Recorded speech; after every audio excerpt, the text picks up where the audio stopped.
안녕하세요. 25, 한창 혈기 넘치는 젊은 나이에 정말 어디서도 경험해보지 못할 아주 특별한 경험을 해본 남성입니다. 지금 제 나이가 40 중반을 넘어서고 있으니 대충 20년 정도 지난 이야기네요. 사실 누군가에게 꺼내고 싶지 않은 가슴속 깊은 곳에 묻어둔 이야기지만 애청자 여러분들을 위해 공개하기로 결심했습니다. 세월이 꽤 지난 이야기지만 제 경험담을 듣고 나면 세상에 이런 일도 있구나 하고 놀라실 거라고 장담합니다.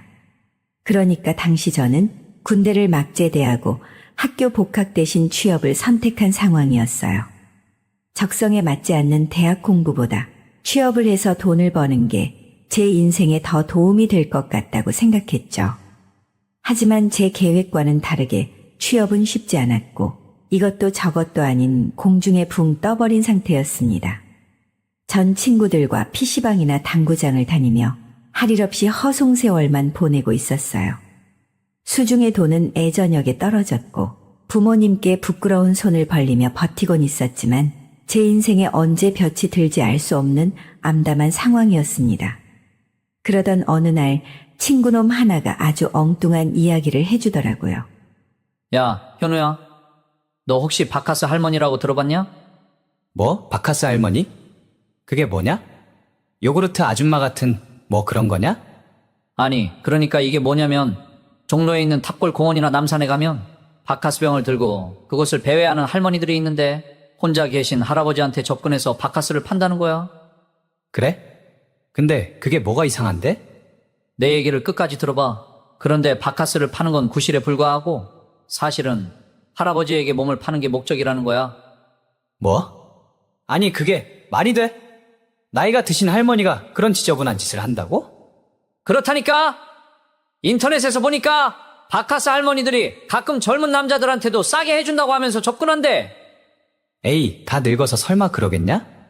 몸을 파는 사람이나 사는 사람이나 정신이 나가지 않고서야 그런 짓을 할 리가 없지. 내가 보기엔 그냥 인터넷에 떠돌아다니는 헛소문 같은데? 아니라니까? 내가 아는 놈도 얼마 전에 진짜 바카스 들고 할아버지한테 접근하는 할머니를 봤다잖아. 정말? 아니 그럼 할머니가 돈 몇 푼 벌자고 그런 짓까지 한단 말이야? 그게 돈을 벌자는 목적도 있지만 자신의 욕구를 풀자고 하는 목적도 있다는 거지.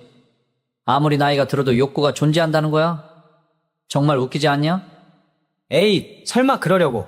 으이구, 됐다 임마. 난 그런 헛소리는 못 믿겠다. 그날은 얼토당토하는 말을 하는 친구가 실없다고만 생각했어요. 그런데 이상하게도 친구가 해준 그 말이 뇌리에서 하루 종일 빙글빙글 맴도는 겁니다. 바카스를 든 할머니가 할아버지에게 슬그머니 다가가 바카스를 내미는 모습이 머릿속에서 선명하게 그려지더라고요. 전 이상하게도 그 이야기에 푹 빠져서는 엄청난 호기심이 일더라고요. 그리고 저도 모르게 인터넷을 뒤지며 그 바카스 할머니에 대한 정보를 찾기 시작했어요. 그런데 그 친구 말대로 그런 할머니를 직접 봤다는 목격담이 엄청 많더라고요. 바카스 할머니는 몸을 파는 대가로 10,000원가량을 부르기도 했고 때에 따라선 몇천 원에 불과한 푼돈으로 기꺼이 옷을 벗는다는 것이었습니다. 사람들의 이야기를 직접 확인하면서 단순했던 제 호기심은 걷잡을 수 없이 커져만 가더라고요. 그리고 끝내 직접 그 바카스 할머니를 보고 싶다는 생각까지 들었어요. 지금도 제가 왜 그랬는지 이해가 잘 되질 않지만 아마 당시 바카스 할머니 이야기는 무료하고 암울했던 제 인생에 짜릿한 자극이 되어준 것 같아요. 바카스 할머니에 대한 정보를 샅샅이 확인한 저는 직접 종로로 찾아가 보기로 결심했어요. 처음엔 할아버지들이 많이 계시는 공원을 찾아갔죠. 그런데 아무리 눈을 씻고 찾아봐도 바카스 병을 들고 다니는 할머니는 좀처럼 볼 수가 없더라고요. 그래서 남산으로 장소를 옮겨도 봤지만 역시 바카스 할머니를 찾을 수가 없었습니다. 그쯤 되니까 제가 괜한 짓거리를 해서 허심만 뺐다는 생각이 들더라고요. 왜 바카스 할머니 같은 저지리하기에 정신이 팔려서는 사서 고생을 한 건지 제 자신이 무척 한심하게 느껴졌어요.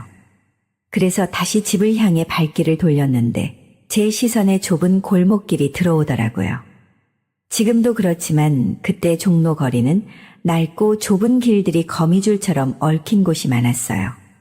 그런데 왠지 저 골목길을 걷고 싶다는 충동이 일더라고요. 음식 냄새와 하수구 냄새가 뒤섞인 축축한 골목길을 걸으면서 마치 제가 오지를 탐험하는 모험가 같다는 상상을 하고 있었습니다. 그런데 골목길 끝에서 웬 할머니가 저를 향해 다가오고 있었어요. 전 그 할머니를 물끄러미 바라봤고 그 할머니도 저를 흘끔 쳐다봤죠. 그리고 막 지나치려는 순간 전 전기에 감전된 사람처럼 찌릿한 전율이 느껴지더라고요. 그건 바로 할머니 손에 들려있는 검정 비닐봉지 때문이었어요. 그 안에 바카스 한 박스가 들어있더라고요. 전 그 할머니가 바카스 할머니라는 걸 확신했습니다. 그리고 저도 모르게 그 할머니를 불러 세웠어요. 저 할머니, 응? 나 부른 거야? 할머니, 저 바카스 한 병 살래요. 뭐? 아니, 총각, 지금 뭐라고 했어? 나한테 바카스를 사겠다고? 네, 저 바카스 살게요. 얼마에 주실 수 있으세요? 총각은 나한테 바카스를 산다는 게 무슨 의미인 줄 아는 거야? 네, 알고 있어요. 할머니한테 바카스를 산다는 건 제가 할머니 몸을 산다는 말이잖아요. 그러니까 얼마 드리면 돼요? 그래, 맞아. 아이고, 참. 내가 이 일을 한 지 한참 됐는데 이런 경우는 또 처음이네. 나한테 찾아오는 사람들은 전부 노인들 뿐인데 이렇게 총각처럼 새파랗게 젊은 사람이 찾아온 건 처음이구만. 에이, 기분이다. 좋아. 이번만큼은 내가 총각한테는 돈을 받지 않겠어. 돈을 받지 않으시겠다고요? 그래. 나도 양심이 있지. 돈을 줘도 모자랄 판에 어떻게 총각한테 돈을 받고 몸을 팔겠어. 그러니까 그냥 공짜로 하자고. 아니에요. 할머니, 여기 돈 받으세요. 그래야 저도 마음이 편해요. 이보게 총각, 내가 이 나이를 먹도록 왜 이 짓을 하고 있는지 알아? 예? 그건 저야 잘 모르죠. 내가 총각 나이쯤이었을 땐 기생집에서 술도 팔고 웃음도 팔고 몸도 팔면서 살았어. 내가 새파랗게 싱싱할 땐 남자들이 나 한번 안아보자고 돈 보따리를 싸들고 와서 줄을 섰지. 하지만 그런 세월도 순간이더구먼. 정신을 차리고 보니까 곱디고 왔던 얼굴엔 어느새 깊은 주름이 패였고 꼿꼿했던 허리도 굽어있더군. 남자 품에 안겨서 세월 가는지도 몰랐던 거야. 몸 팔던 년이 싱싱한 몸뚱이가 시들어버렸으니 어떤 남자가 좋다고 하겠어? 나를 찾는 남자가 없으니 살아있어도 죽은 것처럼 느껴지는 거야. 그래서 난 바카스 한 병에 내 몸뚱이를 끼워 팔았어. 싼 값에라도 내 몸뚱이가 팔리면 내가 아직 살아있다는 것을 느끼거든. 늙은 창부의 비애랄까? 전 바카스 할머니의 넋두리를 들으며 할머니의 감정에 깊이 동화했습니다. 바카스 할머니가 자신의 몸을 헐값에 파는 것은 자신의 존재 가치를 위한 몸부림이었어요. 우울한 인생과 세상 탓만하며 아무것도 하지 않는 저보다 바카스 할머니가 훨씬 더 대단한 삶을 살고 있는 것이었습니다. 보통은 여인숙이나 낡은 여관으로 가서 하는데 반값만 총각이 내면 돼. 내가 아는 곳이 있긴 한데 혹시 총각이 가고 싶은 곳이 있어? 가고 싶은 곳이요? 네, 있어요. 그래, 그럼 거기서 운우지정을 나눠보자고. 내가 최선을 다해서 총각한테 잊지 못할 추억을 만들어줄게. 네, 그럼 잘 부탁드립니다, 할머니. 이런 말씀을 제 입으로 드리기가 굉장히 나쁘끄럽습니다. 이름 모를 낯선 할머니와 몸을 섞는다는 것도 창피한 일이었는데 전 할머니와 여관으로 가는 대신 인근 산으로 깊숙이 들어갔어요. 아니, 여기서 하자고?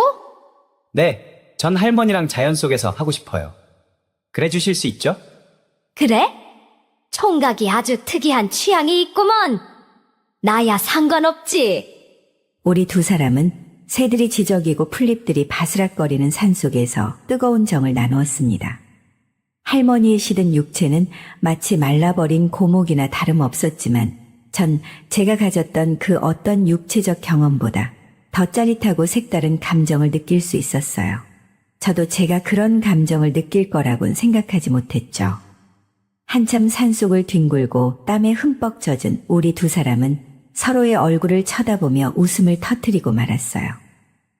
총각 고맙네. 정말 오랜만에 느껴보는 뜨거움이었어. 마치 내가 꽃다운 나이로 돌아간 것 같은 기분이더라고. 죽기 전까진 다시는 그런 기분을 느낄 수 없을 거라고 생각했는데 내가 오늘 아주 큰 복을 받았구만. 정말 고마워. 아니에요, 할머니. 저도 충분히 만족했습니다. 정말 좋았어요. 그런데 다음부턴 꼭 돈 받으세요. 다시 날 찾아올 거란 말로 들리네. 그래, 총각만 다시 찾아와 준다면 내가 총각이 하라는 대로 다 하지. 할머니는 정말 오랜만에 젊은 남자의 기운을 느꼈다면서 무척 만족스러워 하시더군요. 전 환하게 펴진 할머니의 얼굴을 보며 뭔지 모를 뿌듯함까지 느꼈습니다. 우린 다음을 기약한 후 헤어졌어요. 그리고 전 그 길로 친구놈을 만나 제가 겪은 황홀한 경험을 넌지시 들려주었죠. 야, 그게 정말이야? 와, 이 자식 이거 내가 생각했던 것보다 훨씬 더 미친놈일세? 그래서 진짜 바카스 할머니랑 잤단 말이야? 그래, 그렇다니까. 그런데 네가 내 말을 믿을지 모르겠는데 단순히 몸을 섞는 느낌이 아니었어. 뭐랄까, 마치 무슨 종교 의식 같은 느낌이었다랄까? 뭔가 좀 신성하고 고결한 느낌? 뭐? 야, 임마. 다 늙은 할머니랑 바깥에서 붕가붕가 한 놈이 무슨 신성을 찾고 고결을 찾아? 완전 미쳤네. 미쳤어? 야, 그러지 말고 네 경험담을 인터넷에 올려봐. 사람들이 아주 궁금해서 죽으려고 할걸? 전 친구의 말대로 제가 바카스 할머니와 겪은 일들을 재미삼아 인터넷에 올렸습니다. 당시 상황과 제 느낌을 비교적 상세하게 묘사해 후기를 적었어요. 하지만 무심코 했던 그 행동 때문에 일이 크게 번질 줄은 상상도 하지 못했습니다. 야, 이거 봐. 너 신문에 났다. 뭐? 내가 신문에 났다니 그게 무슨 소리야? 지금 인터넷 신문에 네가 쓴 경험담이 소개됐다니까. 파렴치하다는 반응부터 할머니를 만나려면 도대체 어디로 가야 하는지 궁금하다는 질문까지 아주 난리가 났다. 여기 기사에도 노년 여성이 일탈이라며 법적으로 막아야 한다고 들끓고 있다니까. 그래? 아니, 뭘 이렇게까지? 제가 올린 글이 일파만파 퍼지는 바람에 바카스 할머니를 경험하고 싶다는 사람들이 생기기 시작한 겁니다. 그리고 실제로 바카스 할머니들과 몸을 섞고 그 경험담을 공유하는 사람들도 우후죽순처럼 생겨났어요. 자꾸 그런 사람들이 발생하니까 마치 하나의 팬클럽 모임처럼 바카스 할머니를 찾는 사람들이 늘어나더라고요. 그리고 할머니를 만나고 인증 사진을 찍는 게 유행처럼 번지는 겁니다. 제가 본 할머니 인증 사진만 해도 여럿이었어요. 그리고 나니까 겁이 덜컥 나더라고요. 괜히 많은 사람들의 관심을 받게 한 건 아닌지, 할머니에게 곤란한 상황이 생기는 건 아닌지, 저의 섣부른 실수 때문에 무슨 일이라도 생길까봐 두려움이 밀려오더라고요. 하지만 제가 수습하기엔 이미 너무 늦어버린 뒤였어요. 인터넷에 유행처럼 퍼진 바카스 할머니에 대한 경험담은 결국 경찰의 이목도 끌었습니다. 경찰은 성을 사고파는 행위를 하지 못하도록 할머니들이 주로 계신 곳 위주로 단속과 관리를 철저히 하기 시작했어요. 인터넷에 경험담을 올린 이들도 경찰 조사를 받았다는 소문이 돌기 시작했고 얼마 지나지 않아 TV 뉴스에도 소개가 됐습니다. 뉴스에선 불쌍한 노인들의 쌈짓돈을 터는 나쁜 할머니로 묘사가 된 겁니다. 그리고 나중에는 제게도 조사할 게 있으니 경찰서로 오라는 연락을 받게 되었죠. 새파랗게 젊은 양반이 다 늙은 할머니랑 무슨 짓을 한 겁니까? 대가를 주고 성을 사면 불법이라는 거 몰라요? 전 대가를 주고 받지 않았는데요. 뭐라고요? 그 바카스 할머니란 사람한테 돈 준 거 아니에요? 아니요, 돈 준 적 없고 우리 두 사람은 순수하게 서로를 원한 것뿐인데요. 그것도 죄가 됩니까? 못 믿겠으면 제가 인터넷에 올린 글을 다시 한번 확인해 보세요. 거짓 진술하면 그것도 다 처벌받을 수 있어요. 경찰은 사건을 어떻게든 해결하려는 듯 저에게 막 윽박지르더군요. 하지만 전 떳떳했어요. 전 할머니에게 화대를 준 적도 없었고 할머니도 돈을 요구한 적이 없었기 때문입니다. 결국 전 경찰서에서 훈방 조치를 받고 나올 수가 있었어요. 하지만 정작 제 마음을 우울하게 했던 건 경찰이 아니라 할머니가 사라졌다는 사실이었습니다. 나중에 다시 또 만나자는 우리 두 사람의 약속은 지켜지지 않았죠. 제가 몇 번씩이나 찾아가 봤지만 다시는 할머니를 볼 수가 없었어요. 아마 경찰의 단속과 주변 사람들의 압박 때문에 호련히 자취를 감춘 것이란 생각이 들더군요. 전 산속에서 나눴던 할머니와의 순간을 지금도 선명하게 기억합니다. 할머니는 제게 최선을 다해서 평생 잊지 못할 좋은 추억을 만들어 주시겠다고 하셨죠. 그건 할머니의 바람대로 되었습니다. 전 아마 숲속에서 할머니와 몸을 섞었던 그날 일을 평생 잊지 못할 겁니다. 이것이 제가 깊이 간직하고 있던 특별한 경험입니다. 엉뚱한 짓을 예쁘게 포장한 것 같다며 비난하실 분도 있으리라 생각합니다.